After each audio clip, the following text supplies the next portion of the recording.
오늘 주신 말씀은 레위기 6장 1절로 7절입니다. 레위기 6장 1절로 7절 말씀 받들어 읽겠습니다.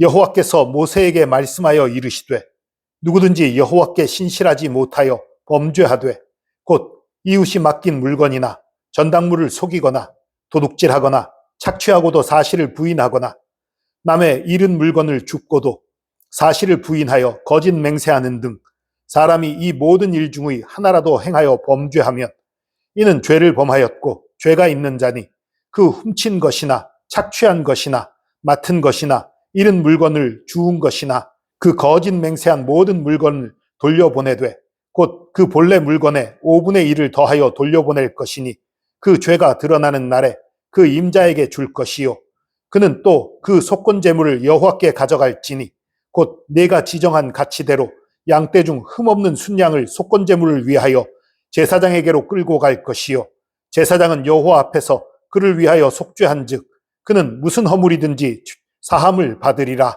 아멘. 속건제는 속죄제와 제사 방법이 동일합니다.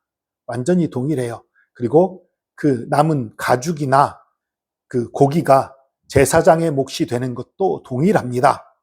다만 제물이 달라요.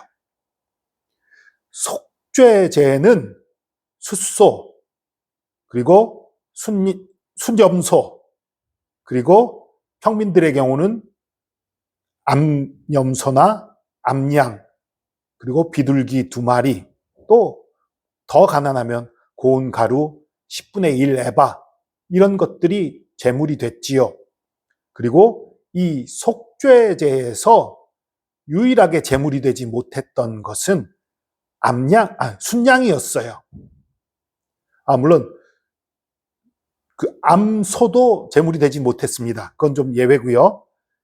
양이 제물이 못 되는 경우, 순양이 제물이 못 되는 경우는 속죄제뿐이에요.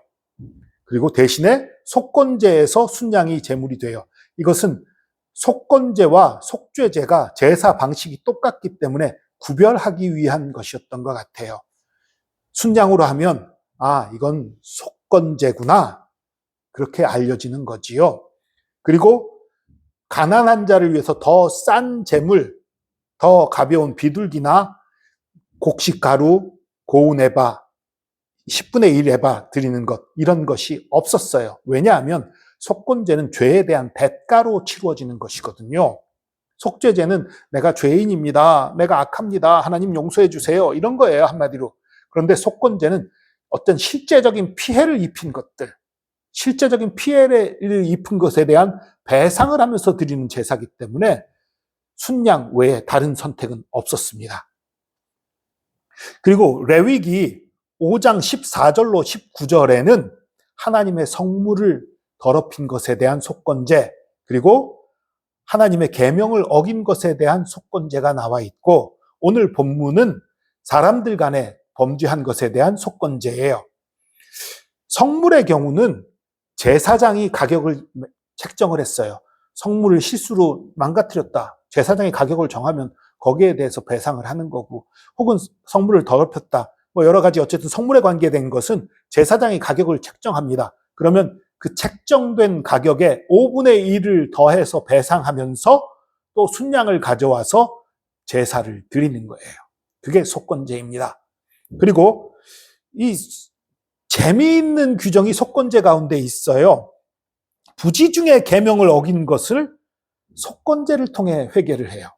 이 속죄제는요, 내가 잘못한 것을 분명히 깨달았어요. 하나님, 내가 이런 계명을 어겼습니다. 하나님, 내가 이런 죄를 졌습니다. 아니면 그런 건 아니지만 내가 죄인입니다, 하나님 앞에 죄인입니다, 이건 속죄제예요. 그런데 그게 아니라 뭔가 찜찜해요. 내가 뭔가 잘못을 한 것 같아. 근데 뚜렷이 잘 모르겠어요. 하나님 앞에 뭔가 죄를 진 것 같은데 잘 모르겠는 거예요. 찜찜함이 있을 때.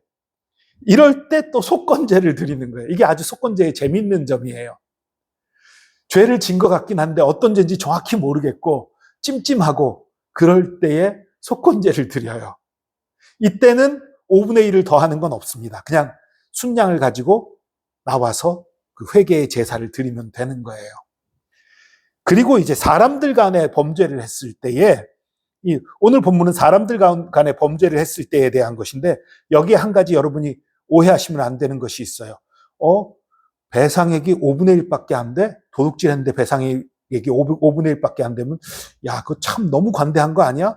그거 아닙니다. 자수했을 때 그런 거예요. 그러니까 누군가가 도둑질을 했어요. 잡혔어요. 그럼 배상하는 게 적으면 2배, 많으면 5배까지 배상해야 돼요.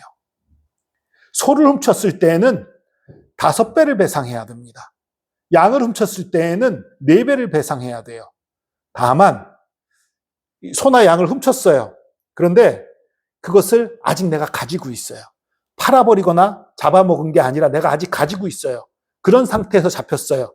그때는 2배로 배상하는 거예요. 그런데 이미 먹었거나 팔았거나 했을 땐 5배로 배상하는 겁니다. 잡혔을 때 얘기예요. 그런데 이제 훔쳤어요. 훔쳤는데 뒤늦게 내가 뉘우치는 거예요. 내가 잘못했다. 누굴 속여서 뺏었어요. 뒤늦게 내가 뉘우치는 거예요. 내가 먼저 뉘우쳐서 자백하면서 나온 거예요. 그럴 때에 5분의 1을 더해서 배상하고 또 순량으로 속건제를 드리는 거예요. 이렇게 하면 그게 용서를 받는 거죠. 그렇게 했을 때에 어떤 일이 벌어집니까? 오늘 본문 7절입니다. 오늘 본문에서 가장 중요한 구절인 것 같아요. 제사장은 여호와 앞에서 그를 위하여 속죄한즉 그는 무슨 허물이든지 사함을 받으리라. 하나님 앞에 이렇게 했을 때 무슨 허물이든지 사함을 받는다는 사실이에요. 이 속건제에서 우리가 무엇을 배워야 합니까? 사람 간에 우리가 잘못한 게 있어요. 누군가에게 피해를 입혔어요. 누군가를 욕했어요. 누군가 싸웠어요. 그러면 하나님 잘못했습니다로 그치는 게 아니에요. 사람에게 범죄를 했으면 사람에게도 용서를 구해야 되는 거예요. 사람에게도 그 잘못에 대해서 배상을 해야 되는 거예요. 그리고 하나님 앞에 나오는 거지요. 그러니까 하나님께만 범죄했을 때에는 하나님 앞에만 속죄제든 속건제든 하면 돼요.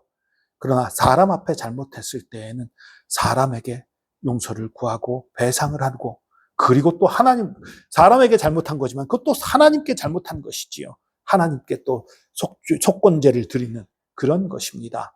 여러분, 우리의 마음이 잘못을 했을 때 하나님 앞에도 회개해야 되지만 사람 앞에도 용서를 구하고 사람과도 화해하는 것 너무너무 중요한 것입니다. 그렇게 할 때에 우리의 모든 죄가 씻음 받고 또 하나님이 그 죄를 기억조차 하지 않는다는 것을 오늘 본문이 말씀하고 있는 것입니다. 우리의 죄는 예수 그리스도의 보혈로 다 씻겨졌습니다. 그러니까 이제 자유하게 아무렇게나 산다가 아니라 사람에게 잘못을 했다면 반드시 용서를 구하고 배상을 하는 그런 삶을 살아야 하는 것입니다. 여러분, 오늘 속건제를 통해 우리 하나님이 우리의 죄를 완전히 용서하신다는 것을 기억하시고 그러나 사람에게 또한 우리가 잘못을 고백하고 배상하는 책임이 있다는 것을 기억하고 하나님과 온전한 관계를 이룰 뿐만 아니라 사람과도 온전한 관계를 이루어서 온전한 회개와 온전한 용서를, 완전한 용서를 체험하는 저와 여러분 되기를 축복합니다. 기도하겠습니다. 주님 감사합니다. 우리에게 회개의 길을 열어주시고 속죄의 길을 열어주심 감사합니다.